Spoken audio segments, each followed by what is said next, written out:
Hola, mi nombre es Robert Mackenzie. La semana pasada, Milton Friedman, el distinguido economista, nos llevó a Hong Kong para mostrarnos las ventajas del mercado libre en el que él tiene gran fe. Esta semana Friedman nos llevará a diferentes partes del mundo como India, Japón y Europa, y así ver qué es lo que ocurre cuando el gobierno controla la economía y las actividades de su gente. Después de ver la película, regresaremos a la Biblioteca Hunter de la Universidad de Chicago y así continuar las discusiones acerca de las ideas de Milton Friedman.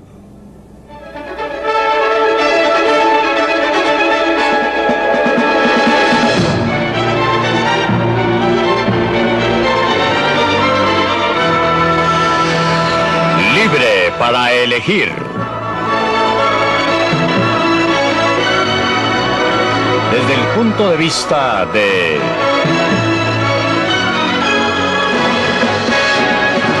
Milton Friedman.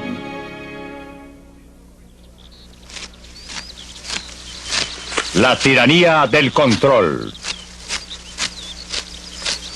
Es época de cosecha y los agricultores japoneses recogen su cosecha para el mercado del arroz en Kioto. Por supuesto que tratarán de conseguir lo más que puedan por su cosecha y los compradores la tratarán de comprar lo más barato posible. Así se supone que funcionan los mercados. Y eso es lo que Adam Smith, el escocés que convirtió la economía en una ciencia moderna, comentó hace 200 años. También observó algo más. En cada país, siempre es y siempre debe ser para el interés de la gran masa de gente comprar lo que ellos quieran a los que lo venden más barato. La proposición es tan obvia que parece ridículo molestarse en probarla, y nunca se habría cuestionado si acaso la sofistería interesada de los mercaderes y fabricantes no hubieran confundido al sentido común de la humanidad. Su interés en este respecto está directamente opuesto a aquel de la gran masa de gente. El destello de genio de Adam Smith fue ver cómo los precios que emergían en el mercado, el precio de los bienes, los salarios de los obreros, el costo del transporte, podían coordinar las actividades de millones de personas independientes desconocidas entre sí, sin que nadie les dijera lo que debían hacer.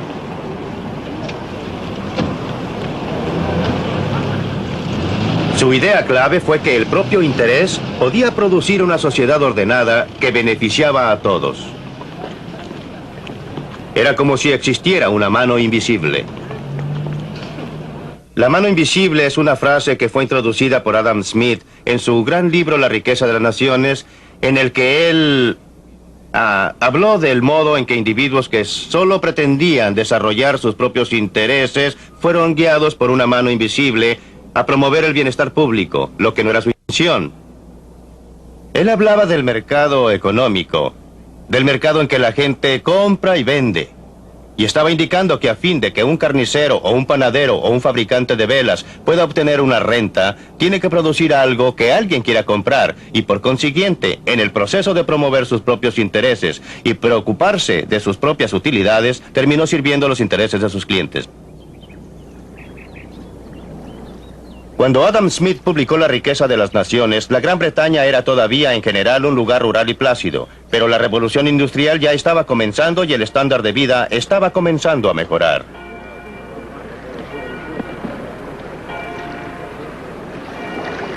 Un obstáculo fue que el comercio con otras naciones todavía estaba fuertemente controlado. Los comerciantes del mercado nacional habían persuadido al gobierno de esa época que impusiera fuertes derechos e impuestos a todas las importaciones extranjeras a fin de garantizarles un mercado protegido.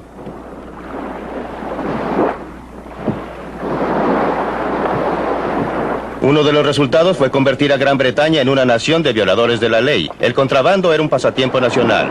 Brandy, vinos, tabaco y cualquier cosa que tuviera un alto derecho de aduana. Durante años los hombres de impuestos internos lucharon en una batalla que perdían a lo largo de las costas y ensenadas de las Islas Británicas.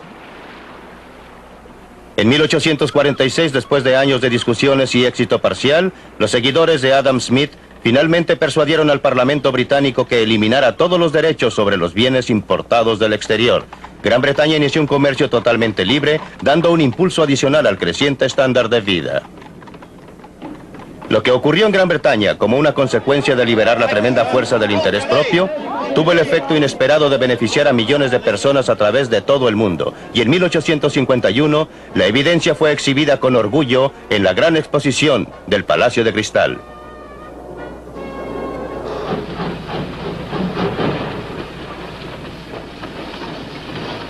El libre comercio permitió a Gran Bretaña convertirse en el lugar de trabajo del mundo.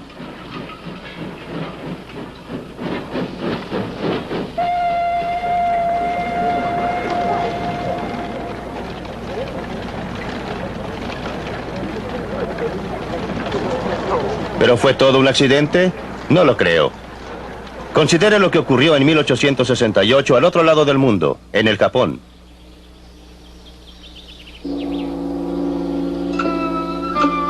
Durante los 300 años precedentes, los japoneses habían vivido en aislación casi completa. Habían desalentado a visitantes de otras nacionalidades, especialmente del occidente. El resultado fue que, por los estándares de occidente, Japón estaba atrasado. Era una sociedad feudal con señores y siervos, y pobre del que tratara de cambiar el orden de las cosas.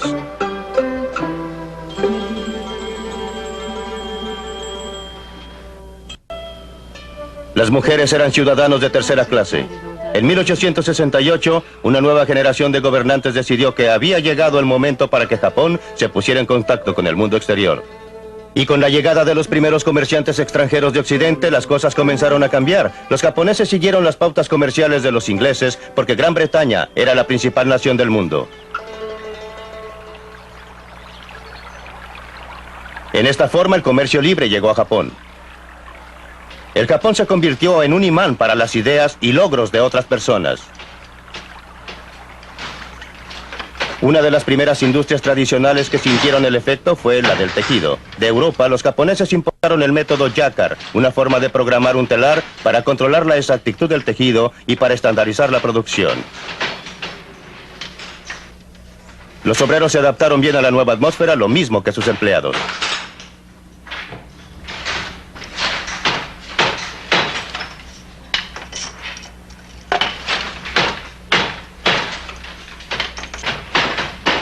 La adopción de técnicas de producción en masa significó que los obreros pudieran salirse de las industrias tradicionales e ingresar a las nuevas, todo lo cual contribuyó al auge del comercio.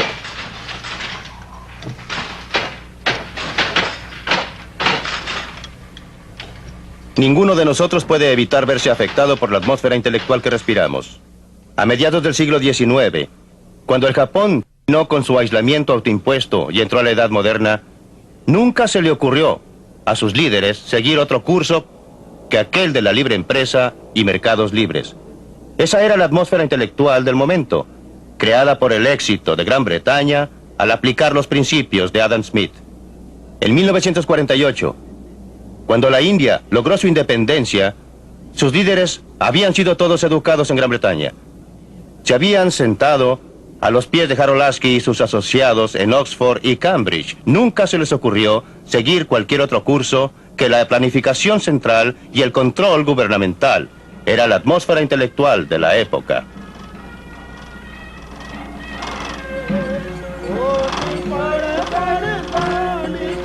La semilla intelectual echó raíces. A medida que crecía, debía ser honrada y aún adorada. Cada año, en el aniversario del nacimiento de Gandhi, la gente hace eso en toda la India. En homenaje al gran Mahatma, se sientan e hilan. Usan métodos que les han sido transferidos a través de los siglos.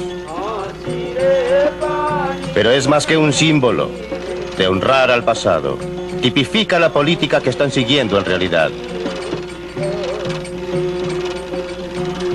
En 1948, el nuevo gobierno decidió que la tradicional industria de tejidos de la India y sus trabajadores debían ser protegidos de la industrialización del siglo XX. ¿Cuáles fueron las consecuencias de esa política? Esta es la India de hoy, 30 años después de ganar su independencia. Y estas son escenas en una comunidad hindú muy típica, una de miles. Se llama Anakaputur y está aproximadamente a unas 1000 millas al sur de la capital, Nueva Delhi.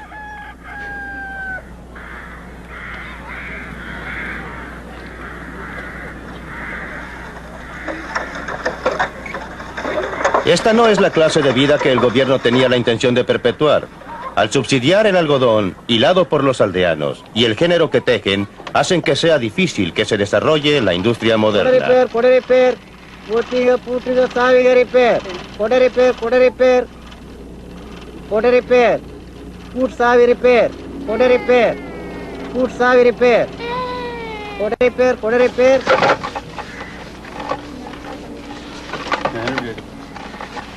Esto es la clasificación por tamaño. Es una técnica esencial en la producción de géneros en que el hilado es aislado y limpiado.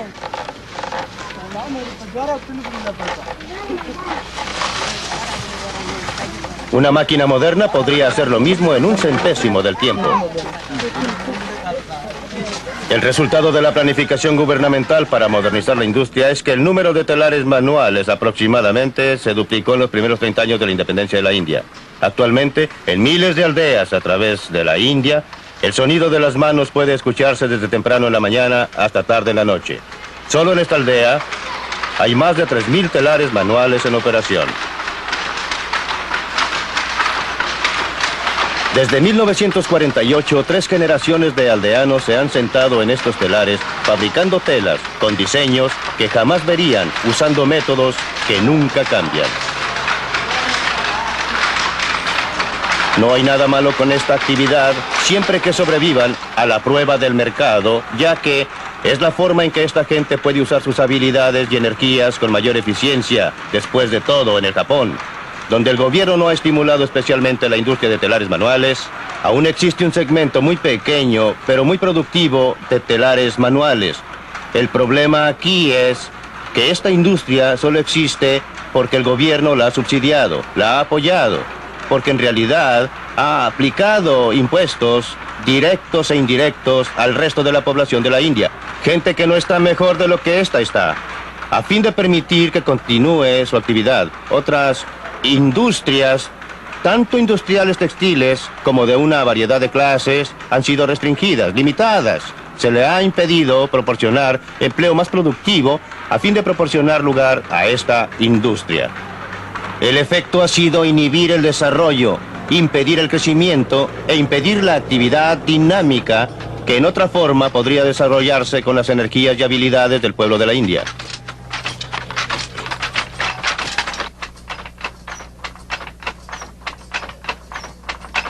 Esto parece una fábrica, pero también es el hogar para la gente que trabaja aquí. Cuando están sentados en sus telares, comen y duermen en un rincón de esta choza.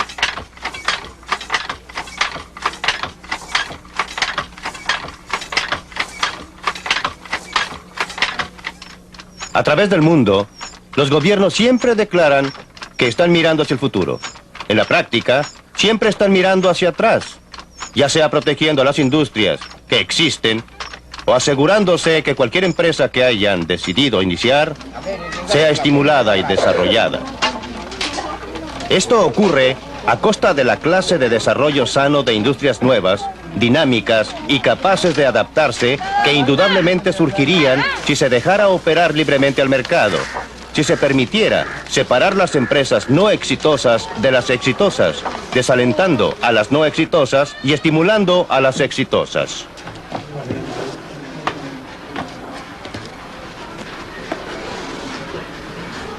La India tiene un tremendo potencial económico y humano, tanto como Japón tuvo hace un siglo.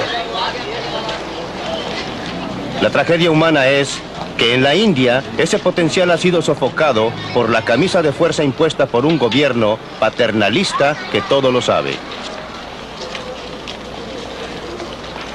La planificación central, en la práctica, ha condenado a las masas de la India a la pobreza y a la miseria.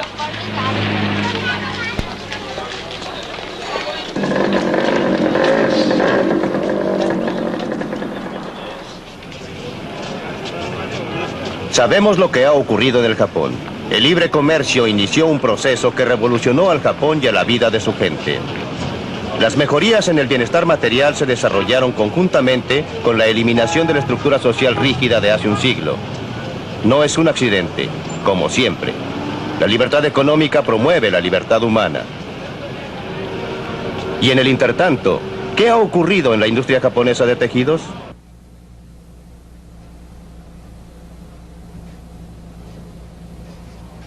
Así es como los textiles se originan en un galpón japonés de hilados hoy día. Un diseño del género es colocado en un tambor. A medida que gira, es escudriñado por un ojo eléctrico. Cada color, cada variación en el diseño y textura es transmitido fielmente a un computador.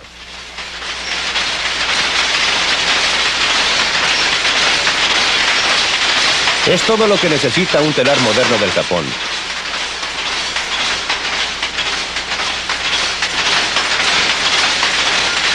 Este telar está equipado con artículos electrónicos que lo convierten en uno de los más sofisticados de su clase en el mundo. El género que produce es la mejor seda de su clase. Gracias a la rapidez y eficiencia de estas máquinas, el precio de la seda es competitivo. Los obreros son altamente capacitados y bien pagados. Con la nueva tecnología, hay muy pocas cosas que un telar como este no pueda producir. Esta pieza será el cinto de un traje de novia tradicional.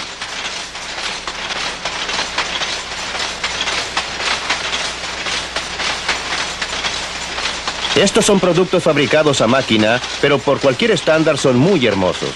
Pueden compararse con el trabajo más fino del telar manual. Y no solamente el producto terminado es notable. La tecnología sofisticada que fue desarrollada para hacer que esto fuera posible ha sido adaptada a otros procesos, parte del desarrollo que se autogenera bajo la libre empresa. Y todo se deriva de una antigua industria tradicional, el hilado, que importó un nuevo método para controlar sus telares cuando el Japón adoptó el libre comercio hace más de un siglo. Pero aunque parezca increíble, muchos siguen manteniendo actualmente que no se puede dejar que los mercados operen libremente, que deben ser controlados por el gobierno. Este muelle está en Escocia. Un gobierno inglés, un gobierno socialista decidió que su papel era proteger aquí a los obreros contra la competencia. Y así en los astilleros Govan están construyendo estos buques para el gobierno polaco. A fin de obtener la orden de compra por el buque, el gobierno inglés está usando el dinero de muchos contribuyentes británicos para subsidiar el trabajo. En otras palabras, los ingleses están fabricando estos buques a fin de venderlos con pérdida a los polacos.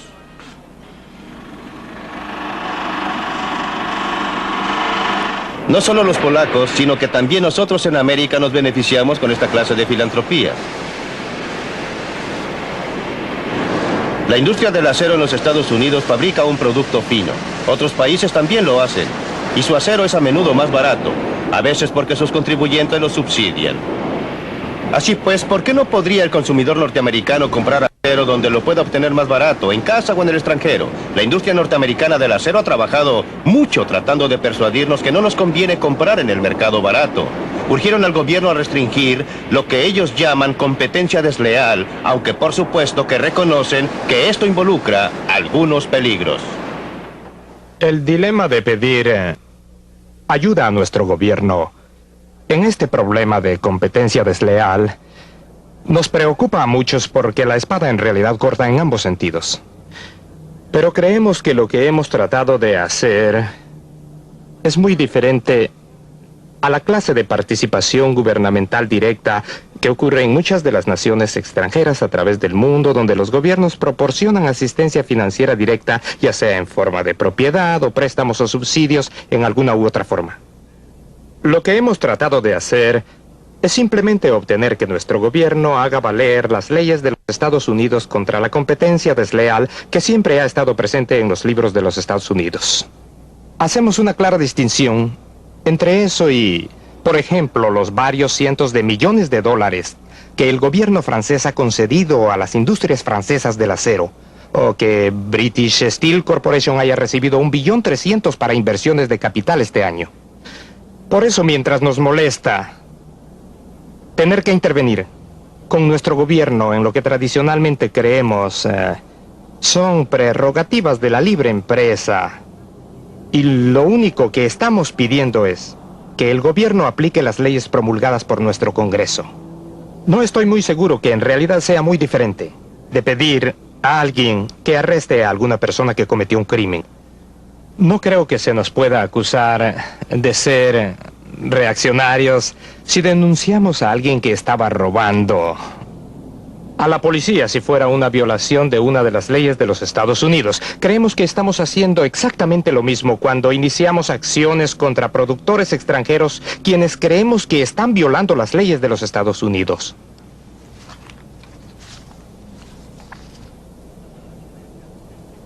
La falacia de este argumento es que no enfoca la cuestión real. ¿Por qué no deben existir leyes que en efecto impidan que usted o yo compremos en el mercado más barato? Cuando alguien se queja de la competencia desleal, los consumidores deben tener cuidado. En realidad es pedir un privilegio especial, siempre a costa del consumidor. Lo que necesitamos en este país es la competencia libre.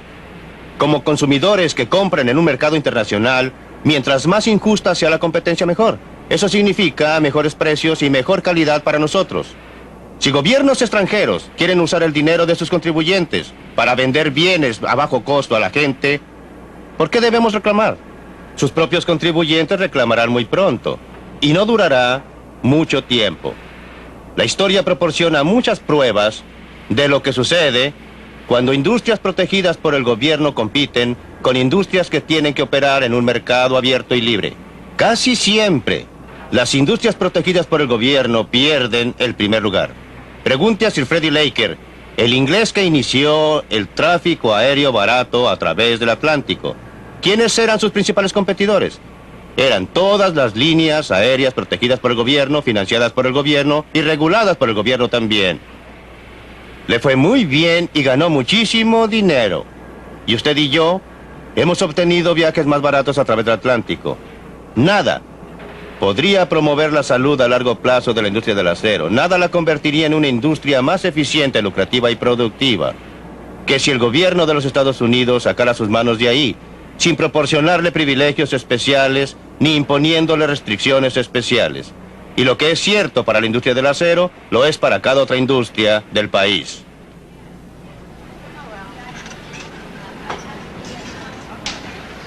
Estas mujeres trabajan en una industria que hasta ahora no ha solicitado protección especial, la industria del silicon chips. Cada uno de estos pequeños cuadrados en este disco es un microcircuito integrado altamente complicado. Un técnico norteamericano los examina para descubrir defectos. Es un trabajo altamente especializado y ella ha tenido mucha capacitación. Cuando haya ejecutado su labor, los ítems rechazados serán separados de los otros y los circuitos buenos serán embalados y enviados a Malasia, recorriendo la mitad del mundo. El producto de la habilidad tecnológica norteamericana regresa con este aspecto. Cada microcircuito ha sido encerrado en cerámica por un trabajador malayo que es altamente productivo en esta clase de trabajo. Pero los malayos no son capaces de probar sus productos, por eso vuelven aquí, a América, para ser alimentados a estas máquinas. Los ingenieros norteamericanos son buenos para producir máquinas sofisticadas. En una operación que dura una fracción de segundo, estas máquinas pueden probar cada circuito, lo pueden clasificar según su calidad y luego lo pueden dividir en una de 6 categorías diferentes de confiabilidad. La mano invisible de este mercado libre ha logrado maravillas tanto para las muchachas norteamericanas como para sus contrapartidas de Malasia.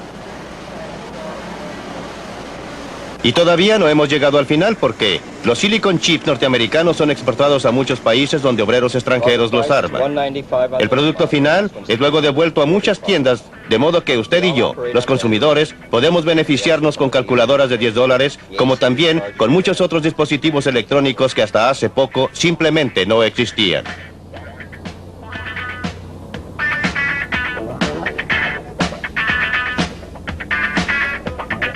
Cuando este equipo de alta fidelidad llegó originalmente al mercado, solo los ricos podrían comprarlo.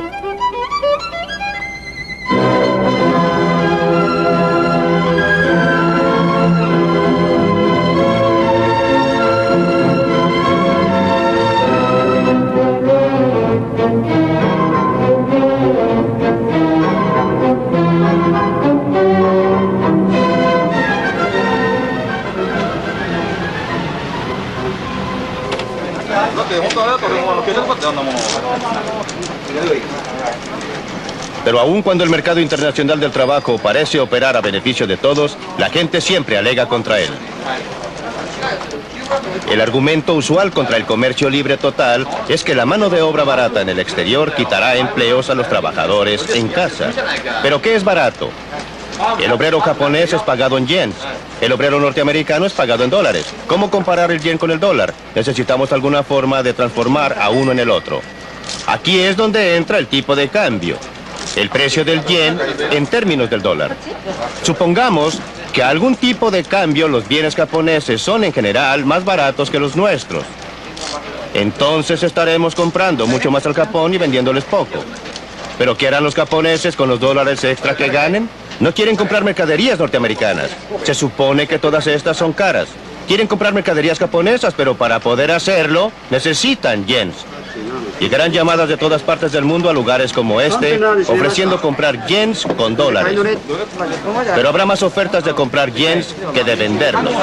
A fin de tener clientes, aquellos que ofrecen comprar tendrán que elevar el precio. Subirá el precio del yen en términos de dólares.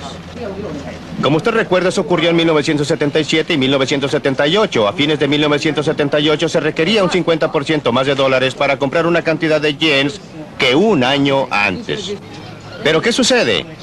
Cuando el precio de los yens sube en términos de los dólares. La mano de obra japonesa ya no es tan barata. Los bienes japoneses ya no son tan atractivos para los clientes americanos.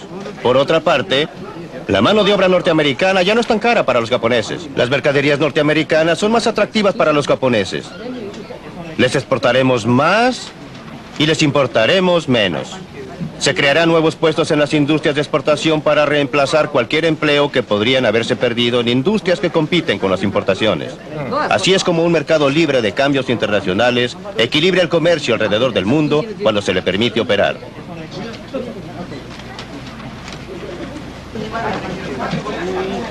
El problema es que cada vez con mayor frecuencia no se permite operar a un mercado libre. Por motivos que parecen ser razonables, si usted no los examina cuidadosamente, los gobiernos insisten en interferir, pero cuando lo hacen, no es posible ocultar los efectos dañinos por mucho tiempo. El motivo principal por qué el yen japonés subió tanto en su precio en esos años del 77 y 78 fue porque el gobierno japonés había estado tratando de impedir que el precio del yen subiera.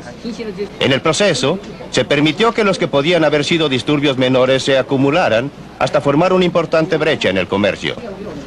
Como resultado, cuando finalmente se permitió operar a las fuerzas del mercado, lo que debe ocurrir más tarde o más temprano, se necesitó un cambio importante en el tipo de cambio del yen para que todo volviera a la normalidad. ¿Por qué no aprenden los gobiernos? Porque los gobiernos nunca aprenden, solo aprende la gente. Y la gente que aprende hoy día puede no ser la gente que estará a cargo de la política económica mañana. Cuando usted contemple esto, usted puede convenir conmigo que lo que necesitamos son restricciones constitucionales sobre el poder del gobierno para interferir en los mercados libres, en cambios internacionales, en comercio internacional, en muchos otros aspectos de nuestras vidas. Libre para elegir.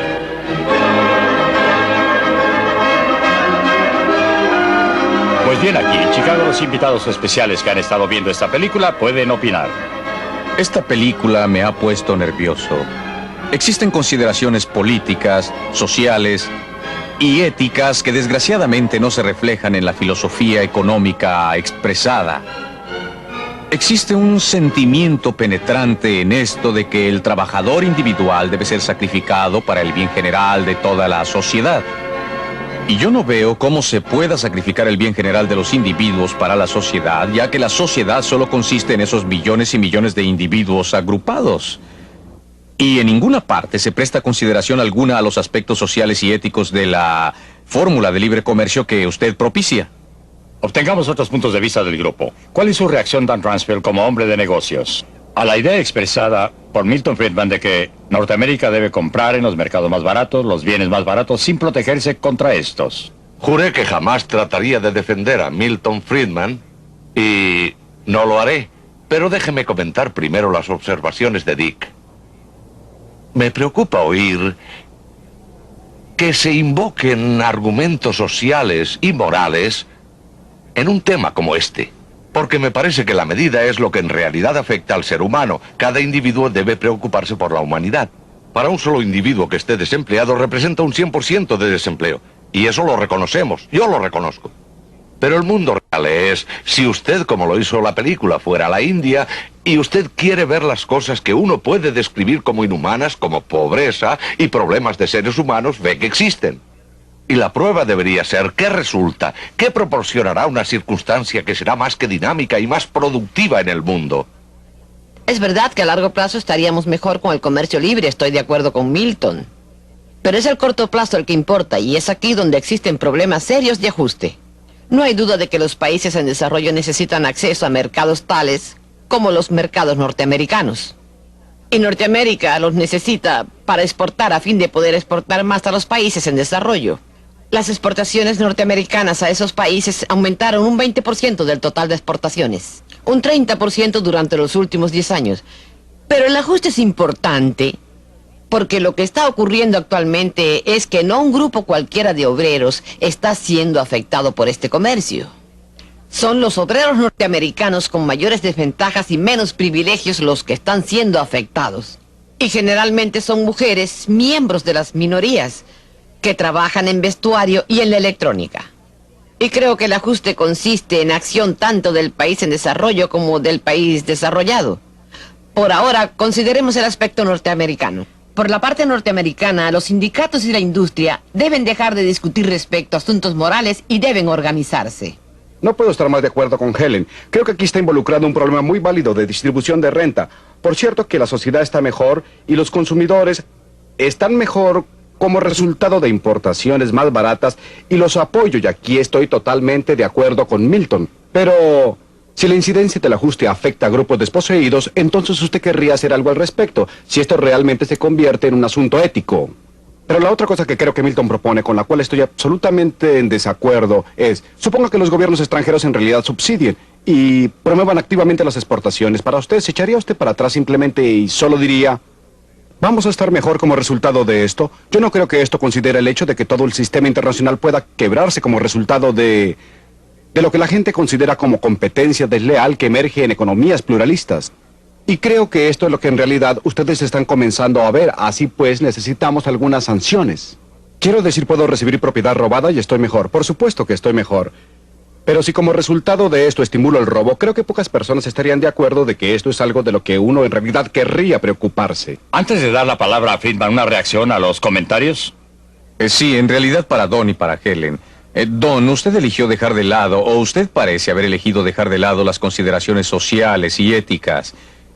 Y en absoluto, lo que dije fue, hay que colocar el asunto en una balanza, que existen consideraciones sociales y éticas con y sin un mercado libre. Y la tendencia es que la gente solo invoque la moralidad por su parte y no reconozca que hay problemas de seres humanos en este mundo que van a suceder en cada caso. Y la medida o la prueba deben ser qué ocurre en realidad allá afuera y entonces estudiar esa cuestión. creo que debe usted también considerar el aspecto social de esta situación. El comentario de Helen, lo del desplazamiento. Ahora tengo una pregunta para Milton en este momento. ¿Cuánto tiempo asigna usted como horario para el desplazamiento de esta gente, de estos obreros? ¿5 años? ¿10 años? ¿Una generación? ¿Cuánto tiempo demorará antes de que la sociedad en general se equilibre y el individuo, el ser humano, ya no sufra más? Déjeme considerar su última pregunta primero y luego pasar a su pregunta básica. Siempre he estado a favor de reducir gradualmente los aranceles a través de un periodo de 5 años. Una reducción de un 20% anual durante 5 años para darle tiempo a la gente a ajustarse. Ahora, con respecto a su asunto fundamental. Creí que había oído todas las objeciones imaginables a mis puntos de vista. Pero usted es el primero que me ha acusado de colocar los intereses conjuntos de la sociedad sobre los intereses de los individuos. Si existe un elemento en mi filosofía social, en mi filosofía ética que sea predominante, es que la unidad definitiva es el ser humano, el individuo, y que la sociedad es un medio por el cual logramos nuestros objetivos conjuntamente.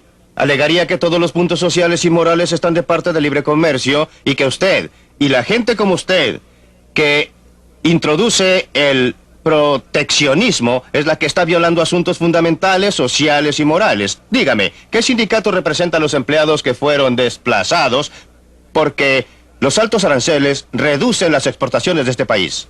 Porque los aranceles altos hacen que el acero, por ejemplo, u otras mercaderías sean más caras y como resultado, aquellas industrias que usan acero tendrán que cobrar precios más altos. Tendrán menos empleados. Las industrias de exportación se desarrollarían para equilibrar las importaciones. ¿Qué sindicato le representa? ¿Qué punto moral de vista tiene usted respecto a sus intereses? Bueno, señor, pero es que usted no ha contestado mi pregunta básica. ¿Durante qué periodo de tiempo? ¿En qué marcos? ¿5 años? ¿10 años? ¿Una generación? Dije 5 no ha contestado años. mi pregunta. 5 años. Milton, usted dice, sin embargo, que los aranceles deben eliminarse gradualmente durante 5 años sin importar la acción de otros países. ¿No es una especie de negociación o algo distinto? Sin importar las acciones de otros países, hasta ahora obviamente preferiría que los otros países redujeran sus aranceles. Pero si no se mueven, debe moverse Norteamérica. Definitivamente. ¿Está de acuerdo con esto, Dan Rumsfeld? No estoy en contra del comercio recíproco. Su opinión. Usted está a favor No de estoy obtener en un contra. comercio recíproco, pero ¿está usted dispuesto a llegar allí unilateralmente? Sí. Sí. Me parece que probablemente vale la pena moverse en esa dirección. No sé dónde me detendría. Yo no... Es un programa quinquenal, ¿lo acepta? Me parece que se obtiene acción hasta el punto que usted está haciendo algo que tiene sentido para los seres humanos. Presumiblemente eso podría ser persuasivo para otros. Presumiblemente existiría una secuencia lógica en que otros países comenzarían a notar que esto tiene un cierto grado de validez mundial. ¿Ocurrirá esto, Helen? Siempre que usted haga algo por los obreros desplazados en el país en que fueron desplazados, porque si usted no hace nada por ellos, si no adopta alguna acción, generalmente tiene que ser una acción gubernamental, habrá una reacción tan grande que estaremos de vuelta en los años 30 con la clase de cosas que ocurrieron debido al alto desempleo. Milton, aquí tiene un desafío directo. ¿Qué haría respecto a los trabajadores desplazados? ¿Dejaría que los desempleados fueran absorbidos por otros? Creo que usted tiene que separar y debe separar nítidamente lo que hacemos respecto a gente afligida. ¿Y cómo manejamos el sistema industrial? No creo que deba existir un programa especial para obreros desplazados. Lo que debe existir, y todas las sociedades lo tienen, es algún mecanismo voluntario gubernamental que ayude a la gente afligida. Tenemos otro programa de esta serie que trata exactamente de ese asunto en que me pronuncio, como usted sabe, a favor de un impuesto a la renta negativa como forma de hacerlo, pero creo que es un gran error tratar de relacionarlo directamente con los aranceles. Y el motivo es que mucha gente que está desplazada no tiene problemas. Muchos de ellos tienen buenas alternativas y algunos se benefician de ellas.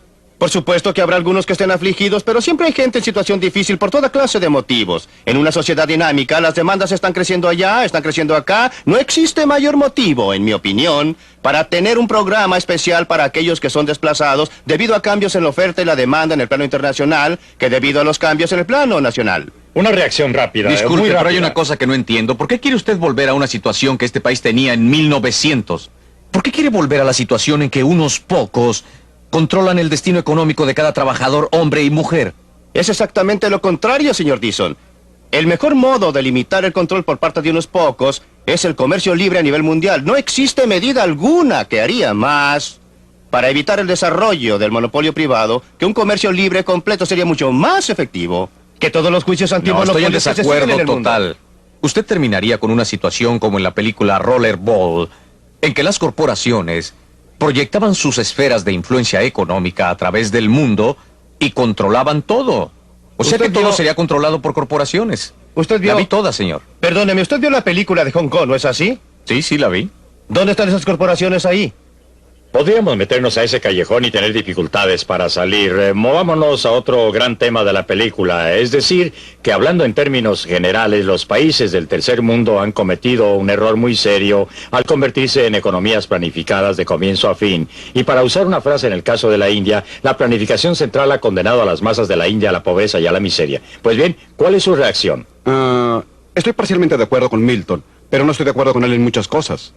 Creo que es cierto que la mano invisible debería verse más en los países pobres que lo que sucede, y me gustaría que el puño de hierro desapareciera. Desgraciadamente, sucede lo contrario. Por otra parte, creo que no puede alegarse que el laissez-faire sea la respuesta, ni que sea una condición suficiente y necesaria para el desarrollo. Déjeme referirme a los ejemplos de Milton. Y ustedes saben, al Japón. El Japón es un ejemplo de primera clase, en realidad donde la mano visible es invisible para todos los que están fuera del Japón. pero está escrito en la pared en caracteres grandes para los japoneses. El gobierno del Japón, justo desde la restauración importante, se ha interesado muy activamente en el desarrollo del país. Ha restaurado la tecnología y las importaciones. Aún hoy, el gobierno y las empresas tienen una fuerte relación simbiótica. Creo que es justamente... Altamente paternalista. Y la industria es altamente paternalista. No creo que sea un ejemplo válido de todo lo que pienso que era la injerencia del programa de Milton. Hagamos participar a Helen Hughes en este tema. Ha cometido un error desastroso el tercer mundo al adoptar casi unánimemente economías planificadas en vez del mercado libre. Bueno, en primer lugar, no ha adoptado casi unánimemente economías planificadas. En forma abrumadora. Ni siquiera en forma abrumadora. Quiero decir, la India es un gran país. Pero la mayoría de los países en desarrollo no están planificados centralmente. Tienen alguna clase de planificación. Y, en segundo lugar, algunos de los países que han tenido más éxito han tenido intervención gubernamental. Los mejores ejemplos son Taiwán, Corea, Brasil, Singapur y aún en Hong Kong, que a menudo es indicado como un ejemplo de falta de intervención gubernamental, aunque esto no es cierto. El gobierno de Hong Kong ha proporcionado la infraestructura, ha proporcionado los caminos, puertos y escuelas, y ha sido muy importante. Pero cuando vamos a un país como Malawi o Papua Nueva Guinea, la intervención gubernamental no puede faltar. No hay nada allí, no existen empresarios, y los empresarios norteamericanos no se interesan por lugares tan pequeños. No estoy a favor de ninguna intervención gubernamental, nunca lo he estado. Indiqué en la película que lo que el gobierno hizo en Hong Kong fue muy importante. La cuestión es qué clase de intervención. Y en los estados que usted ha descrito, en los lugares que usted ha descrito donde ha habido éxito, la intervención gubernamental ha sido de un tipo bastante especial. Ha proporcionado infraestructura. No ha tratado de determinar las perspectivas de la producción industrial, las áreas que debe cubrir la industria, exactamente cuál es la distribución. No ha aplicado la planificación central. Eso no es verdad en Corea. Quiero decir, usted se equivoca porque en Corea el gobierno en realidad, pero creo yo... Taiwán. Es bastante cierto en Taiwán, pero no en Corea, que ha crecido más rápido que ningún otro país. Las exportaciones coreanas han estado determinadas en gran medida por la intervención gubernamental directa. Creo que su argumento es ¿qué clase de intervención gubernamental? ¿Para qué? ¿Y cuáles son las comparaciones entre la intervención gubernamental y el mercado libre? Estos son los asuntos pertinentes. ¿Cuál es el papel del gobierno con relación a la economía de mercado? ¿Cómo cree usted que está funcionando Don Rumsfeld? ¿Quiere usted ver al gobierno, supongamos, haciendo valer la competencia al atacar a los monopolios, las prácticas restrictivas y todo el resto de la sociedad? No cabe duda que no lo hacen bien. No pueden manejar. Pero significa Considere esto los que no deben controles de hacerlo en salarios y absoluto o precios hacerlo en los Estados mejor. Unidos de Norteamérica. He estado involucrado y no lo digo con mucho orgullo. El mundo real es, no me importan las buenas intenciones, no me importa la inteligencia, no me importa la integridad. El hecho real es que no son hábiles para manejar los salarios de cada norteamericano. Que alcanzan a 215 millones, no lo pueden hacer bien, eso lo hacen mal. Y el peso de esto es dañino. Está demostrado gráficamente en cada documento del Consejo de Consultores Económicos de los Estados Unidos. Pero ¿qué hay respecto a la pregunta adicional? ¿Es capaz el gobierno en este país o en otro lugar de garantizar la competencia por otros medios? No estoy hablando ahora de control de precios y control de salarios, sino garantizar la competencia más bien que permitir acuerdos de precios o convenios y monopolios. ¿Qué opina usted? Pienso que el gobierno actúa correctamente en esa área y que debe estar ahí para garantizar la competencia. El gobierno no es suficientemente listo. Considere la ley antimonopolios. Usted habla de un parche. La implementación de reglamentos antimonopolios en los Estados Unidos entre el Ministerio de Justicia y la Comisión Federal de Comercio es un desastre de parches. No tiene ninguna lógica. La gente no sabe qué hacer. Ellos no pueden obtener respuestas. Se les prohíben las fusiones y consolidaciones que serían muy sensatas desde el punto de vista del consumidor. Y tendrían más sentido desde el punto de vista de las corporaciones multinacionales, ¿no es así? Creo que uno de los puntos que usted está aprobando es que es muy difícil para el gobierno intervenir en un país muy grande como la India o los Estados Unidos. Pero compare la intervención gubernamental en algunos de los países pequeños y homogéneos de Europa y Singapur.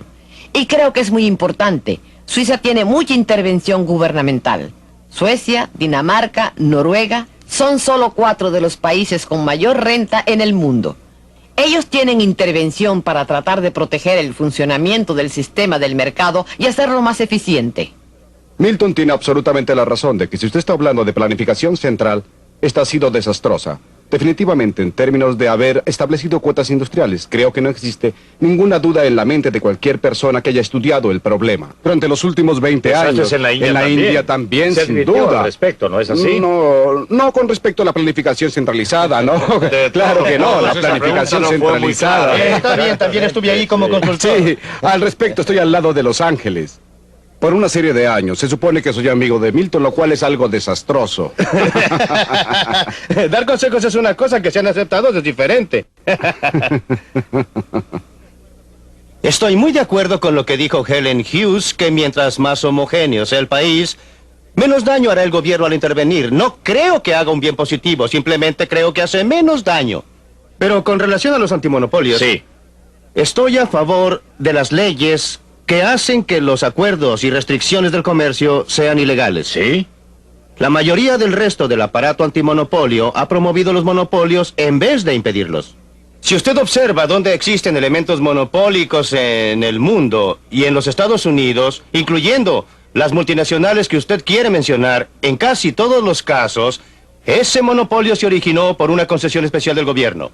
Y por consiguiente, el problema no es cómo promueve la competencia el gobierno, sino cómo se impide al gobierno establecer monopolios. Ese es el problema real si usted mira al mundo real y no al prólogo o la redacción de las medidas antimonopólicas y leyes similares. ¿Qué cerca está usted a lo que Dixon estaba diciendo hace un momento en esta área? Pareciera estar discutiendo con usted que existe responsabilidad de hacer que opere la competencia. La responsabilidad consiste en establecer un marco de leyes y disposiciones bajo las cuales florecerá la competencia. Inevitablemente florecerá, quiere decir... Bien, hasta donde puedo saber, no conozco ningún caso en la historia en que los monopolios han podido mantenerse durante un tiempo sin que la asistencia gubernamental esté directamente de su parte. Los monopolios sindicales representados por el señor Dixon jamás tendrían el poder que poseen actualmente si no fuera por los privilegios especiales que el gobierno les ha concedido. Comprendo perfectamente que él esté a favor de esta acción antimonopólica de parte del gobierno, porque en realidad es principalmente acción a favor de los monopolios. ¿Por qué se concedieron a los sindicatos exenciones respecto a las leyes antimonopolio? Debido al poder político de los sindicatos, por supuesto, no lo estoy cuestionando. Debido al tremendo desequilibrio de poder de las compañías en la época en que se estaban iniciando los sindicatos, señor. Hay una idea final cerca del término de su libreto que me gustaría considerar porque me pareció sumamente provocativa. Usted habló de la necesidad de restricciones constitucionales a los gobiernos para impedir que interfirieran en los mercados libres de cambios internacionales y en el comercio exterior. Pues bien, ¿qué tenía usted en mente, Milton, cuando dijo restricciones constitucionales? Yo lo que tengo en mente es si puedo persuadir al público, me gustaría que éste adoptara una enmienda constitucional estrictamente paralela a la prohibición constitucional del texto de la Constitución contra el gobierno central.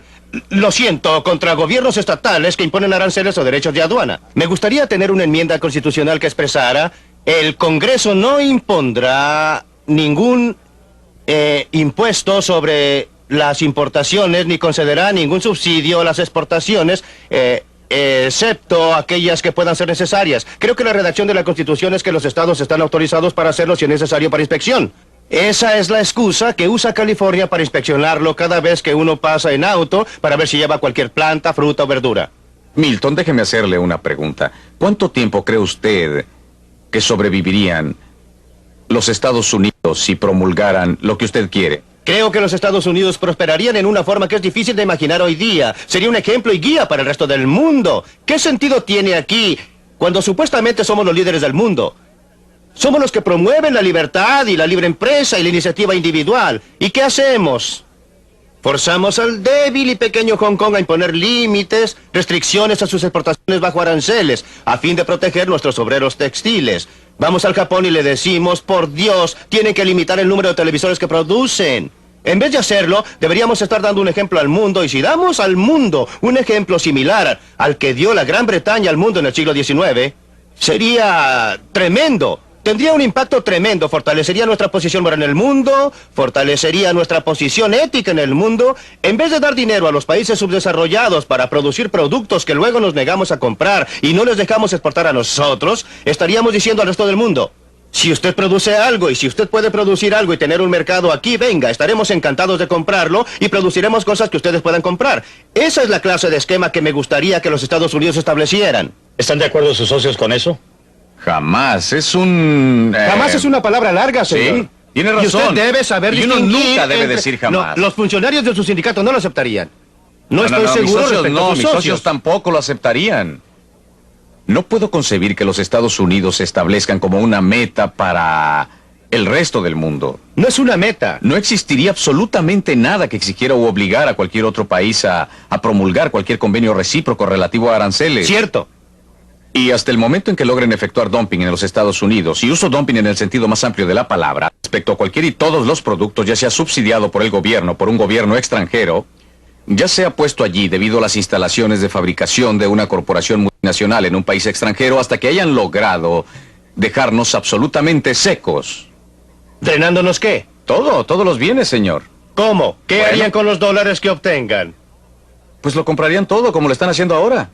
Si compraran totalmente. Las mejores tierras te labrarán. Claro, ampliemos esto. Claro, sí. Respecto a ese mismo argumento, un argumento de enmienda constitucional, nuestro amigo sindical nos ha informado que él no lo puede vender y no va a hacerlo. ¿Lo compraría el comercio? Oh, no, ellos, hablando... Hablando de vender... No estoy diciendo si lo aceptaría, no, el comercio ayudaría. No, cuando yo no hablo como un hombre de negocio, sino como un ex empleado gubernamental, cuando se presentaban proposiciones similares a esta, pues una de las cosas que la gente observa es que el gobierno, los comerciantes y trabajadores llegan al unísono diciendo ¡horror, horrores! ¡Está cayendo el cielo! Existen intereses comunes y la gente se acostumbra a lo que existe. Se ponen terriblemente conservadoras, saben operar el sistema en su forma actual, especialmente los grandes sindicatos y las grandes empresas. Y están muy satisfechas con esto. Pueden manejarlo bastante bien y cada vez que usted trata de aclarar cualquier clase de reglamento o restricción o intrusión del gobierno, filosóficamente lo apoyan, pero en el mundo práctico no quieren que usted cambie el ejercicio. Ya saben cómo manejar esto. ¿Para qué cambiarlo entonces y hacerlo más complicado? No, creo que usted obtendría una reacción como la que obtuvo de la compañía siderúrgica en televisión. ¿Y cuál sería la reacción internacional, según usted como economista internacional, suponiendo que Milton obtuviera su enmienda constitucional que tendría ese efecto? ¿Cómo reaccionarían a ella los otros países? Bien, creo que el ejemplo fundamental de Milton de por qué no ser como Inglaterra en el siglo XIX está equivocado. Gran Bretaña en el siglo XIX era el país industrializado. Estaba muy adelantado Muchas respecto a décadas. los otros. Adelantado en muchas décadas con respecto a todos los otros. Y estaba obteniendo utilidades mayores, una renta económica superior en su producción. Y lo estaba haciendo a un costo muy grande para los obreros de Gran Bretaña. Los obreros de Gran Bretaña fueron grandemente explotados bajo esas circunstancias y no queremos volver a eso. La situación internacional es mucho más compleja. Y los países, hay países con distintos niveles de desarrollo, países con sistemas sociales diferentes y países con objetivos sociales diferentes. Y por eso creo que la solución está mal fundada y es milenaria, es utópica. Creo que tenemos que considerar un proceso mucho más realista de discusiones, negociación, como ha ocurrido para llegar a donde vamos, sin dañar a la gente que paga por el ajuste, que básicamente son los obreros, no los economistas. ¿Puedo hacer un breve comentario? Sí. Me preocupa la discusión debido a la complejidad de las relaciones internacionales, que deben ser planificadas y administradas. Por definición, no somos capaces de administrar la economía mundial. En cada caso en que lo hemos tratado de hacer, las cosas no han resultado como se planeaban. Ni por un momento me disculpo por ser milenario, porque creo que a menos que sepamos a dónde nos queremos dirigir, los tímidos pasos que demos en esa dirección irán en dirección equivocada. Para ir en dirección correcta, debemos tener un objetivo, pero quiero estar seguro de registrar una muy fuerte objeción a la declaración hecha por Helen Hughes respecto a Inglaterra del siglo XIX. Creo que está simplemente equivocada. Los obreros no eran explotados. Los estudios que se han efectuado recientemente han demostrado una y otra vez que el siglo XIX fue un periodo en que el trabajador inglés común experimentó un alza muy sustancial y muy rápida en su estándar de vida. Inglaterra no estaba sola. Japón tuvo un comercio totalmente libre durante 30 años hasta la restauración importante. Japón no lo ha tenido en años recientes. Japón no es un ejemplo que yo citaría en los años más recientes, pero en sus primeros años fue un comercio completamente libre. Por eso no creo que Inglaterra estuviera sola. Respecto a sus políticas. A sus posibilidades, no es políticamente factible. ¿Por qué? Porque es solo para el interés general y no beneficia a nadie en particular. Cada uno de nosotros, fundamentalmente, se preocupa más de su papel como productor de un producto que como consumidor de 1001 productos. Los beneficios de un arancel son visibles. Mr. Dixon puede ver que sus obreros están protegidos. El daño causado por un arancel es invisible, se expande ampliamente. Hay gente que no tiene trabajo debido al arancel, pero no saben que no tienen empleos. Nadie los puede organizar. Todos los consumidores están pagando un poquito más por esto o aquello. No se dan cuenta que la razón por la que están pagando es debido al arancel. ¿Los hombres de negocios? Nunca he estado ni estoy a favor de los negocios. Estoy a favor de la libre empresa, que es una cosa muy distinta. Y la razón por qué estoy a favor de la libre empresa... No me indique con el dedo al decir eso. No pretendía señalarlo, Don. Señalo a la comunidad de negocios porque usted es una excepción. Porque... Pero aceptó que existía una alianza tácita, porque de ese modo le impide lograr su propósito, ¿no? Sí, indudablemente existe la alianza. En mi opinión, el argumento más fuerte a favor de la libre empresa es que impide que una persona tenga demasiado poder, sin importar que sea funcionario gubernamental, ejecutivo de un sindicato o un ejecutivo de negocios. Los fuerza a soportar y a callarse, ya sea que tengan que entregar los bienes, producir algo que la gente está dispuesta a pagar o tienen que dedicarse a un negocio diferente. Hasta aquí llegaremos con la discusión esta semana y espero que estén con nosotros para el próximo episodio del Libre para Elegir.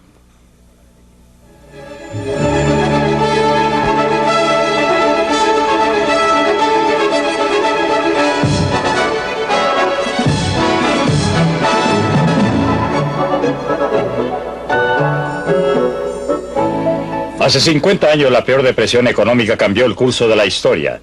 Tendría que haber pasado o pudo haber sido evitada. Por primera vez en televisión, Milton Friedman nos da sus opiniones acerca de estos desesperados días que dieron una nueva ruta al mundo. Eso será la próxima semana en Libre para Elegir. No se lo pierda. Libre para Elegir.